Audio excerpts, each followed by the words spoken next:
أهلا وسهلا بكم جميعا، أهلا بكل وحدة دخلت قناتي وراهي تشاهد في هذا الفيديو. نقول لك مرحبا بك معايا في فيديو اليوم. راح نشارك معكم طريقتي في صنع خبز الدار. أنا هنايا راح ندير مقادير خبزة وحدة برك. المهم درت 3 كيسان تاع السمين. نتوما استعملوا هذاك الكاس المشهور تاع أم والد، أنا استعملت الكاس العادي اللي نشرب به الحليب.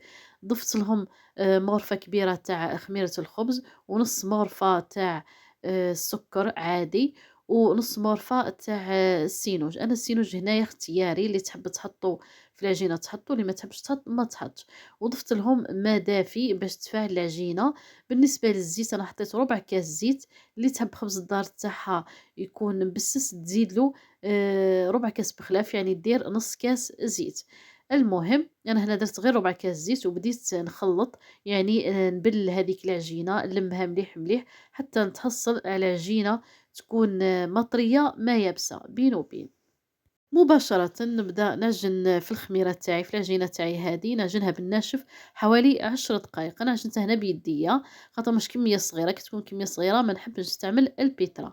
وانتي لك الاختيار، تحبي تستعملي البيترا استعملي البيترا تاعك. المهم بعد ما عجنته بالناشف حوالي 10 دقائق بيدي، درك رايحة نبدأ نطلق فيه بشوية حليب دافي.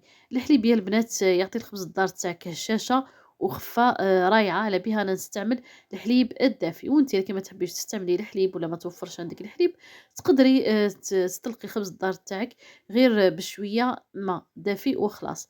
المهم انا طلقته هنايا بالحليب كما قلت لكم دافي.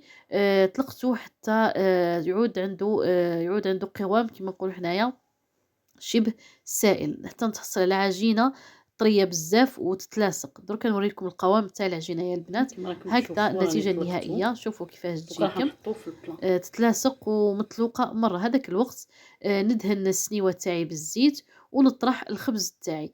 بالنسبة للطريح تاع الخبز يا البنات، أنا الخبز تاعي ما نحبوش يكون خشين بزاف، على بيها نطرحه في هذه السنيوة باش يجي رقيق، وكي يطيب ويطلع يجي موايا ما خشينش بزاف. واللي تحب الخبز تاعها يجيها خشين تصغر السنيوة باش يجيها خشين. المهم أنا هنايا طرحته، حطيت له شوية تاع صفار البيض ودردرت عليه الججلان، عفوا ماشي الججلان السينوج، واللي تحب دير الججلان دير الججلان.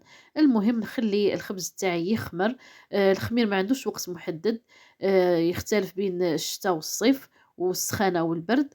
كي تلقى الخبز تاعك طلع يعني صداع في الحجم تاعو، سخني الفور تاعك ودخليه للفور، حمريه من التحت وزيدي حمريه من الفوق. وهذه هي النتيجة النهائية تاع الخبز تاعي البنات. الخبز تاعي ما نحبش نحمره بزاف، نحب نخليه هكذا ابان باش ما يشرفش. الخبز من بين اسرار خبز الدار البنات، ما تخليوش يطيب بزاف بزاف، خليوه يحمر هكذا ابان بين صفر واحمر باش ما يجيكمش شارف. سينو لو كان تخليه يتحمر بزاف راح يشرف لك. هكذا البنات انا هنايا راني نقطّع في الخبز تاعي. شوفوا درك تشوفوا النتيجة يا البنات. الخبز تاعي ما شاء الله خفيف وهشيش الله يبارك. المهم يا البنات تبعوا الخطوات هادو وراح يجيكم الخبز تاعكم ما شاء الله.